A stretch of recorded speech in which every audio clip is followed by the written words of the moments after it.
ഞാൻ hair cut ചെയ്ത് വന്നപ്പോൾ ഒരുപാട് പേര് ചോദിച്ചത് എവിടുന്നാണ് ചെയ്തേ, ആരാ ചെയ്തതെന്നേ. ഇന്ന് ഞാൻ അവിടേക്കാട്ടോ പോകാൻ പോകുന്നത്.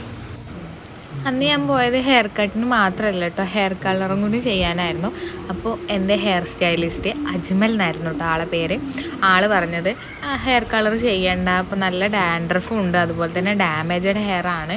അപ്പോൾ ഡാൻഡ്രഫിന് ഫസ്റ്റ് ട്രീറ്റ്മെൻറ്റൊക്കെ ചെയ്തിട്ട് പതിയെ നമുക്ക് കളർ ചെയ്യാമെന്നായിരുന്നു പറഞ്ഞത്. അപ്പോൾ ഞാൻ ഇന്ന് ആളെ തിരഞ്ഞിട്ട് അങ്ങോട്ട് തന്നെയാണ് കേട്ടോ പോണത്.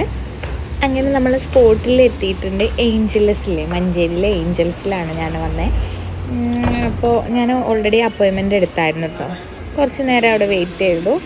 ആൾക്ക് വേറെ ക്ലയൻറ്റ് ഉണ്ടായിരുന്നു കേട്ടോ. ഞാൻ കുറച്ച് നേരം വെയിറ്റ് ചെയ്ത് ഏതായാലും ഫൈനലി ആളെത്തിയിട്ടുണ്ട്.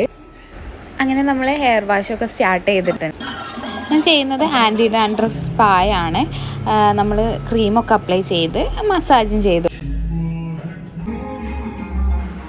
ഹെഡ് മസാജ് ഒരു രക്ഷയില്ല, നല്ല അടിപൊളിയായിരുന്നു. നമ്മൾ ഉറങ്ങിപ്പോകും കേട്ടോ.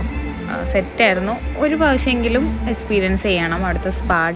പിന്നെ എടുത്ത് പറയേണ്ടത് എൻ്റെ ഡാൻഡ്രഫിനെ കുറിച്ചാണ്. അത് ചെയ്ത് കഴിഞ്ഞാൽ എനിക്ക് ഇപ്പോൾ ഡാൻഡ്രഫ് കുറവാണ് കേട്ടോ, നന്നായിട്ട് മാറ്റമുണ്ട്. അതുപോലെ തന്നെ എൻ്റെ ഹെയർ കട്ട് ചെയ്തത് അജ്മലായിരുന്നു. അതുകൊണ്ടാണ് കേട്ടോ ഞാൻ അജ്മലിൽ തന്നെ ചോദിച്ചത്. അവിടെ തന്നെ സ്പാ ചെയ്ത ആളായിരുന്നു സ്പാ സജസ്റ്റ് ചെയ്ത് തന്നത്. അപ്പം ഞാൻ ആളടുത്ത് തന്നെ പോയി. അവിടുത്തെ ഓരോ സ്റ്റാഫും സെറ്റാണ് കേട്ടോ, മീൻസ് നല്ല ഫ്രണ്ട്ലിയാണ്. അതുപോലെ തന്നെ കസ്റ്റമർ സർവീസ് ഒരു രക്ഷയില്ല. അപ്പോൾ ഇതെൻ്റെ പേഴ്സണൽ എക്സ്പീരിയൻസ് ആണ് കേട്ടോ. ആൻറ്റി ഡാൻഡ്രഫ് സ്പാ ചെയ്തതിന് ശേഷം എനിക്ക് അടിപൊളി റിസൾട്ടാണ് കിട്ടിയത്. മസ്റ്റ് വിസിറ്റാണ്. ഹെയർ സ്പാ മാത്രമല്ല, വേറെ കുറേ ട്രീറ്റ്മെൻറ്റ്സും അവിടെ അവൈലബിൾ ആണ്.